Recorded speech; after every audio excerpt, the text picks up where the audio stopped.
Just as I am starting to make good headway on the 1000X video, well, more content is more content. So, not even 2 months since the release of the Bravely Default HD remaster, we're already getting 2 more game announcements from Team ASANO, which I should address.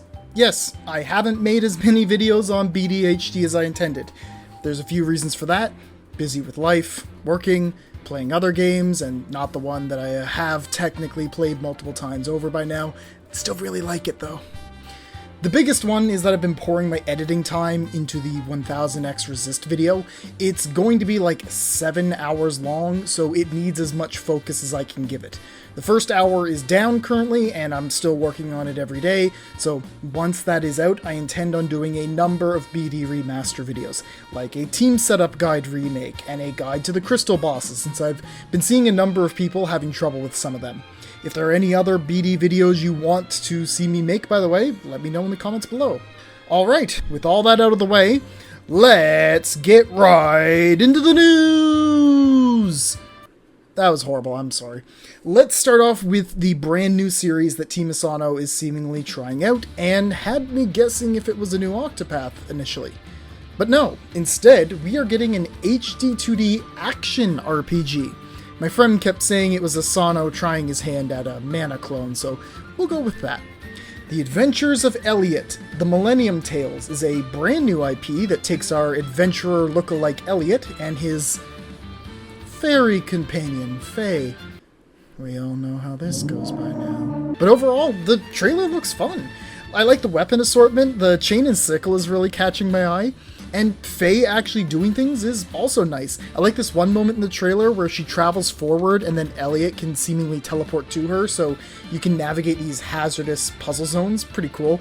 The biggest thing catching my eye is the 2-player mode though. Like, huh? Couch co-op action RPG? That's pretty damn cool. Visually, it looks nice and the concept seems interesting. I want to see just how much the world changes over the 1,000 years this story supposedly takes place in, but I can't lie, the name of the build, Philabildia, that is a mouthful of marbles talking. Anyways, I do want to make this clear though. I don't think this is some secret Bravely spin-off game. I think it's just ASANO taking some visual cues from the Bravely series, adjusting them slightly, and throwing them into a new kind of game.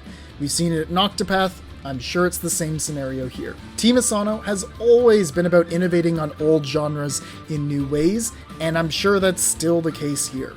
A demo is already out for it, so I'll give it a try soon. I promise I'll actually try to get it out in a reasonable time. I'm looking forward to trying it.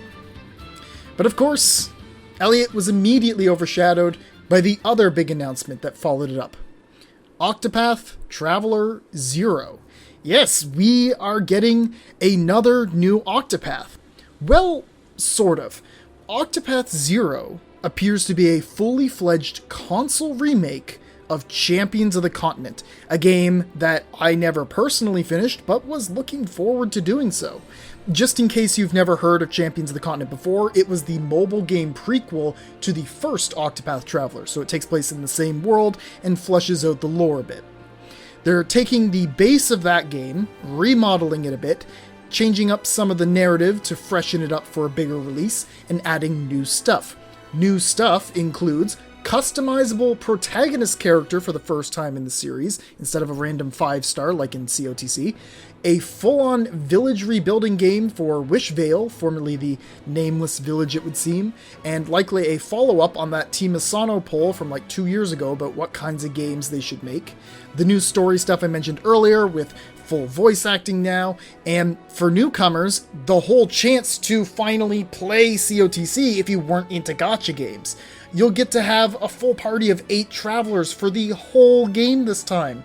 But then they also tease this bit at the end of one trailer where there's just like 80 travelers and there's a fucking scroll bar next to the list of pairs. Like, what? Are they gonna have an Octopath army for Galdera 3.0?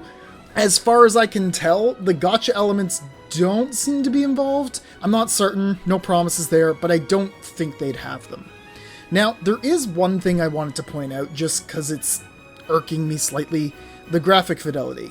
The superb lighting seems to be there, but the pixel graphics seem to still be assets from COTC, naturally, which means they look a little older. I don't think that's going to be an issue for most people, just wanted to make a note of it. Now, there's already been a producer message video from producer Hirohito Suzuki, and there were a few more bits of interest revealed there.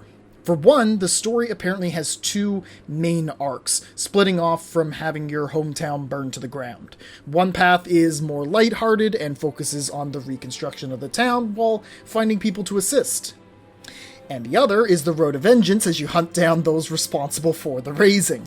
Honestly, I really like this direction. I think it'll work well since COTC is already good, and it'll be a nice change of pace.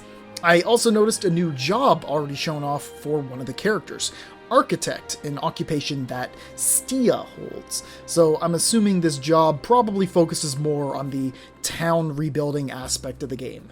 Hell, I might even pre-order this one and try for the collector's edition at that.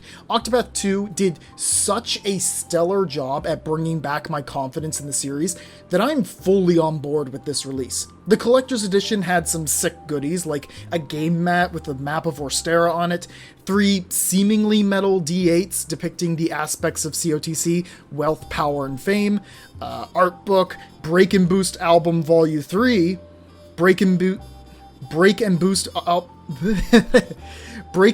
album Volume 3, and of course, the coolest part of all, a real Ring of the Flamebringer, Japanese size 21.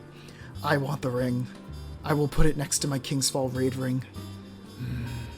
Yes.